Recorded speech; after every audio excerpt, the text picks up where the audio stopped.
Hey, it's Tim again. I'm back for the second video today talking about living demonstration of love, living demonstration of love. And I want to show you how it is a protective thing. I talked about, Carol and I were involved in our multi-level business. Not only were we doing that, I was working for the railroad. We were doing some other things. Like I said, we always had a lot of sales for our ship, moving the river ship along the way. And oh goodness, I thought I was going to get that little plaque and show it to you, but maybe in the third video I'll show it to you. But it's important to have visuals about things as well.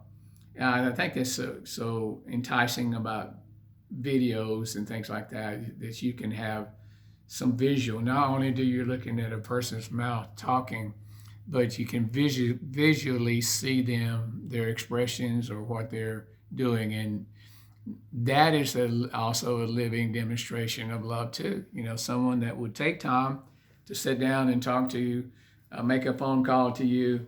It was something that we always did. God always laid people on our heart, and we always is very definite, right?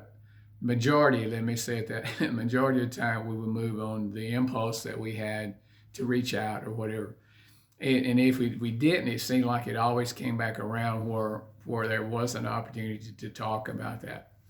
But anyhow, like I said, I was working for the railroad, was really involved in this multi-level marketing, and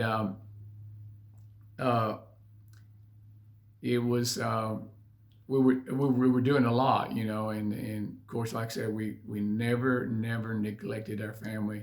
We never let these things be a idol. They can be things that you do can be an idol.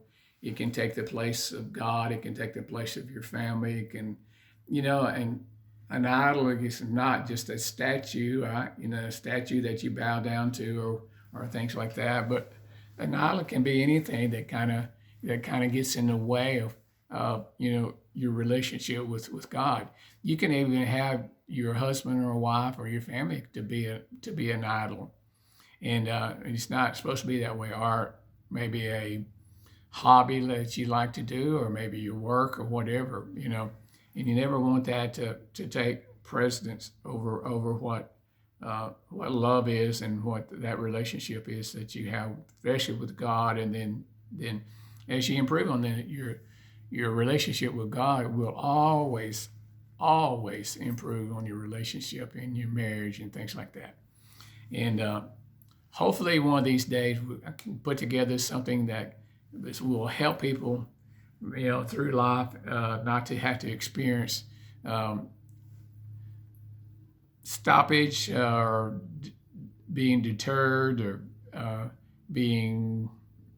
have to go through certain things or whatever.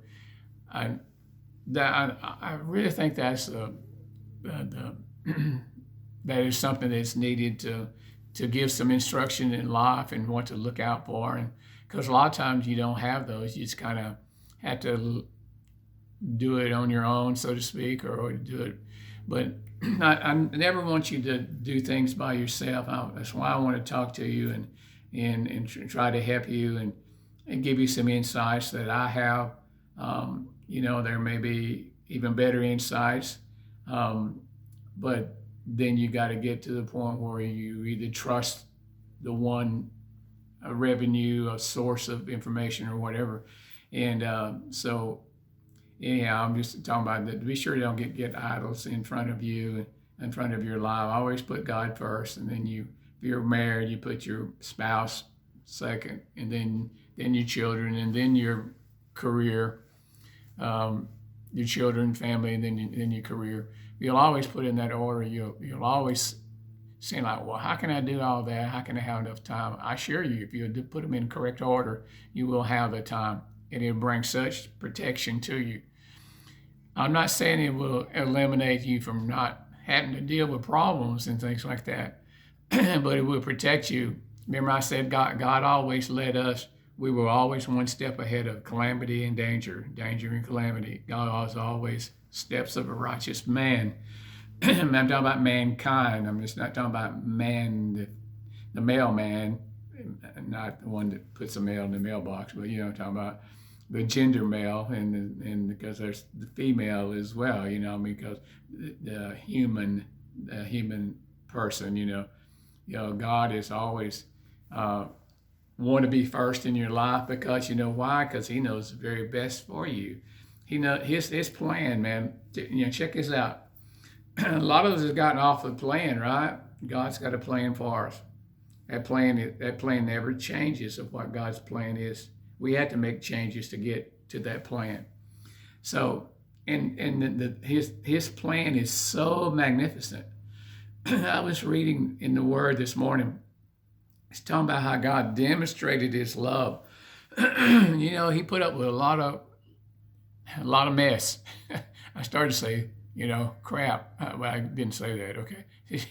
He puts up with a lot of mess in our life. And you know what? He still loves us unconditionally. That's pretty amazing.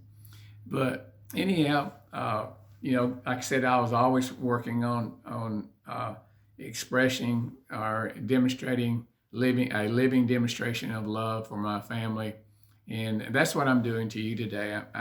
I'm alive today, so therefore I'm a living demonstration of love to you. And but like I said, we were so involved in a lot of things too that at one point when I had my job at the railroad, I got laid off from the railroad over a rule dispute. There's always kinds of rules and things like that. So, anyhow, that happened, and I had lost my job at the railroad. Now, I'll tell you further down the road how God restored what I was losing from the railroad. But anyhow, I had went to work at the little town where we was at. I went to work for the car dealership, and was it at that time? Yeah, the car dealership. And so I working. I knew the people that owned it, and so they wanted me to come to work there, which I did. And like I said, Carol and I were really involved in this multi-level marketing. We were doing it really well. We even did a thing. We both did this thing later on too. We were in a plan called Rich Plan, RICHPLAN, Rich Plan, and what it was a food service type deal where you could buy a freezer and you'd have steaks in it, and you'd have all kinds of food and stuff in it. And I'll talk more about that as well.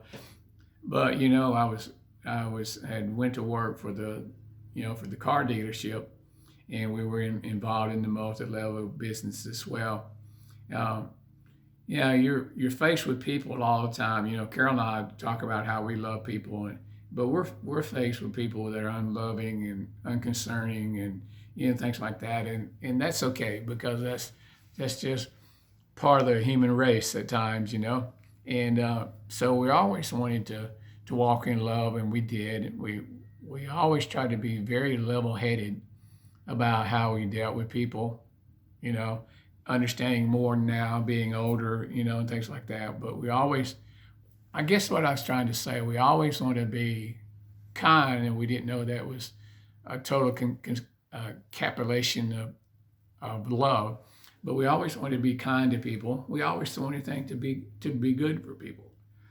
And we always kind of went out of our way to try to make that happen. And then some we could, and some we couldn't, and some we shouldn't. So anyhow, we were involved in this multi-level marketing, and it was going quite well for us. We were advancing pretty good. But sometimes there's jealousy in life, right? Sometimes people get jealous of where you're at. And I never understood that, because I was never a jealous person. Even when I was dating, before I knew Carolyn, and before we were married and things like that, is that I was never jealous of anyone. You know what I'm saying? How sometimes boys and girls now, men and women, they get jealous of someone else, and there's jealousy. we always talk about jealousy is that green-eyed monster, and it's pretty well that way. But we never were jealous towards people. We always tried to associate ourselves. When I say always, we always tried to. Okay, the word says that there is there is a law association like that. We always try to associate with folks. Not that we didn't reach out to everyone that we came in contact with, especially the ones the Lord wants to. There's a law of association. The ones that you hang around, the one that you put so much of your time in, that's the way that you turn out. Okay, so anyhow, we were doing real well in this business, and we had a lot of people in our group, and they loved being with us. It's just like that you love me today, that I'm sitting before you. You love Tim. I love you. And you always want to be around me, and I want to be around you, So, that was a kind of a jealousy that came about, and I didn't understand that to the point. I understand what jealousy is and how it happens, but I couldn't understand that because we were only improving these folks. This group, as we were growing, we were in their group, and we were growing too, and not growing, but it was helping them increase too. But I don't know. Some people seem like you get more attention than other people or whatever, and it's the same way. It's kind of what had been with us in church affiliations and things like that too. That people would say, well, why does Tim and Carolyn always get to do certain things? Well, the word says your gift will make a place, that you don't try to make a place for your gift. And that's not only in the church, but that's the way it is in life. You let the gift that's inside of you, and every one of you have a gift inside of you. So you allow the gift to make its place, okay? So it's a little sermon there, okay? But anyhow, we were doing quite well. We thought everything was going well with these people, and first thing you know how you got to watch your conversation. You can't take sides. You can't get offended or take someone else's offense, and unless you allow it, And so what